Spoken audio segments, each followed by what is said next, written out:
Welcome everyone.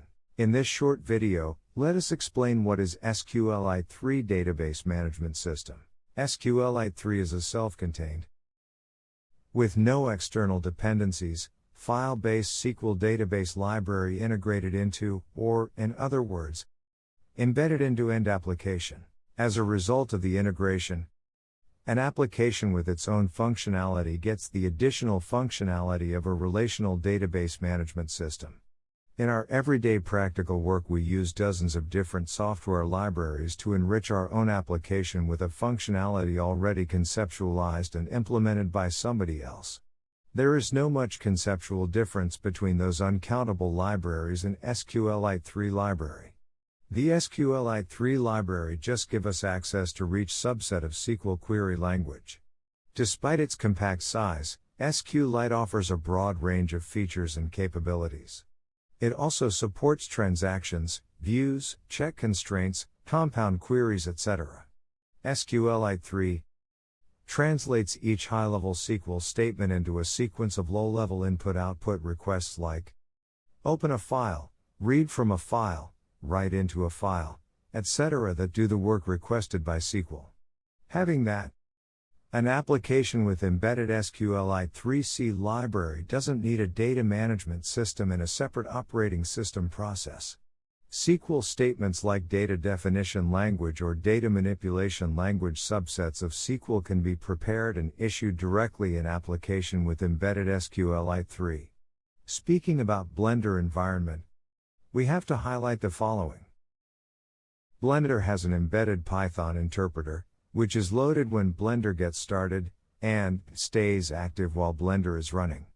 It can be accessed in Blender scripting environment. Blender also provides its Python modules to the embedded interpreter, so they can be imported into a script and give access to Blender's resources like data, classes, and functions.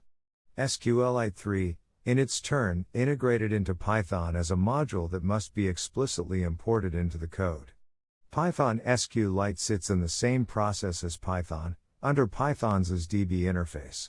So, SQLite is in process, add-on functionality. Blender is just a use case. Any other application developed by using Java, C#, Ada, etc. employs the same approach.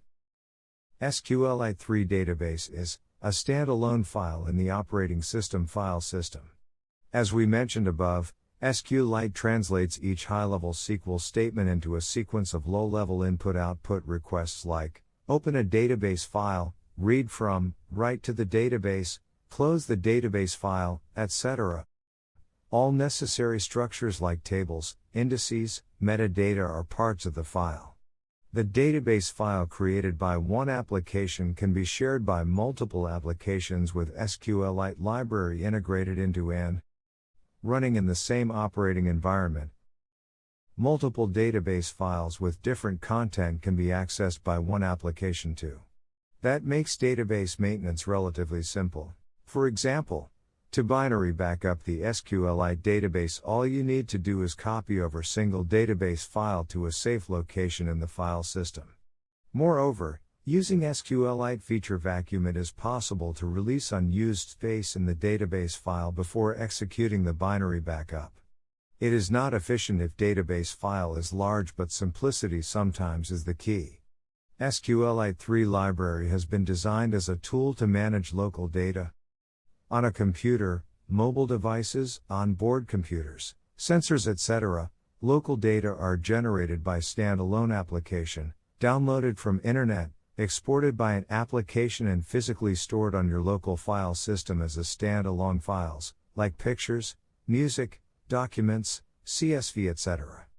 For example, if you have data stored in CSV file exported from Excel, then you can read data from CSV file, preprocess them in Python, create a SQLite database with a structure you need in the file system or in memory, store preprocessed data into the database, have an access to them via SQL statements. Later, in the next video, we will describe what is connection to SQLite database.